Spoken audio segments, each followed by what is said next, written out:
It didn't want me to start, apparently. All right. Did you know that in the year 2023, an estimated 11,836 people benefited from medical marijuana in the state of Washington? I feel like that's a huge number.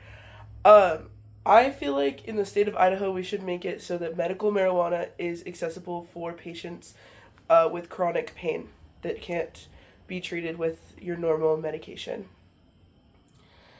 And in fact, a lot of countries agree with me. In 2024, 40 of the states of the 50 states have legalized medical marijuana, and only 3 of them, according to the CDC, have not. That includes Idaho, Nebraska, and Kansas. And in Kansas in 2024, they had it up for ballot to make medical marijuana legal, as well as trying to get it back on the ballot for 2026. And Idaho has it on their 2026 ballot as well. So you might be thinking to yourself, yeah, that's kind of controversial. That's something that could be dangerous. I believe that if we were to implement it, we could learn more about its effects and its benefits. In fact, most people believe that in the same thing. I've done a lot of research after getting this speech assigned to me on the benefits of medical marijuana and how it could affect the community and people that truly need it, as well as the opposition of how it could be harmful to the community.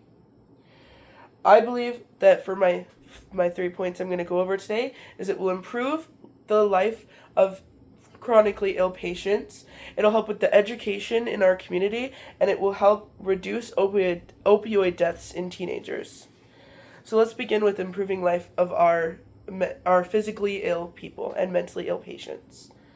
If it was legal here, we could give someone who needs it a legal card to use it to help with their pain to reduce the amount of opioids they're taking, as well as it would make it so that doctors don't have to send patients away in Idaho.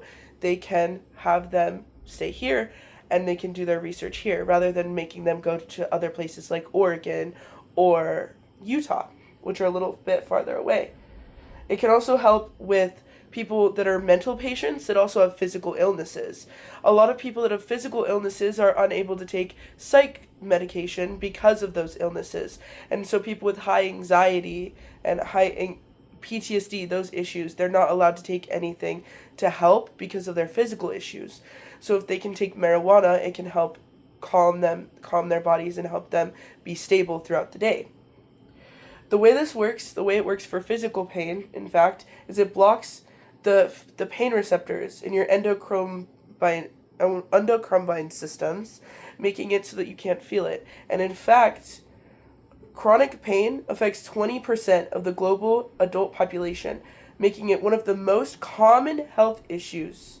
But cannabis has a lower addiction than opioids, according to Samantha Green, who is a popular researcher and activist for medical marijuana, as well as for finding new ways to cure pain for chronically ill patients.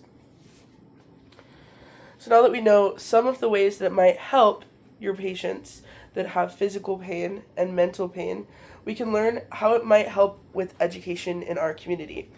A lot of teenagers want to get into weed. That is one of your first drugs that you see teenagers trying to get into that they shouldn't. And that is because we have a stigma that it is dangerous.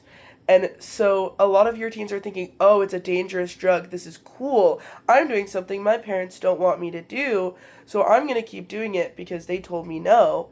And oh, look, I have this autonomy over my body because I'm now a teenager. But if we are able to have it here and able to educate our parents, and we know more on the effects that it has, and the long term, the short term, all of that, and we teach our parents and our adults, we can better teach our teenagers all of the effects, and it won't become something that's so stigmatized and scary in the community, and they won't be afraid that their kids are going to be getting into it.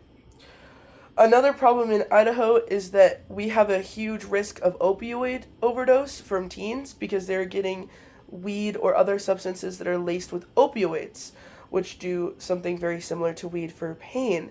And if we're able to have good sourced marijuana here that is from dispensaries, your teens are not going to be getting their hands on something that could be laced with opioids, which is extremely dangerous and has a high death rate. So now that we've gone over some of our knowledge, I want to get into the opposition. There's a huge opposition on the use of medical marijuana here. It is very, very controversial because a lot of people, as I stated earlier, see it as dangerous. It is a drug that most people don't see having a lot of research backed behind it. They think that automatically if you're going to do marijuana, it's a gateway drug. And the biggest one is with our teens and use of marijuana. In fact, according to a comprehensive study, they confirmed that there was a link between recreational weed use and the increase of teen use. They found that 13% rise in young teens using marijuana consumption and following the legalization of marijuana in a community if it was available.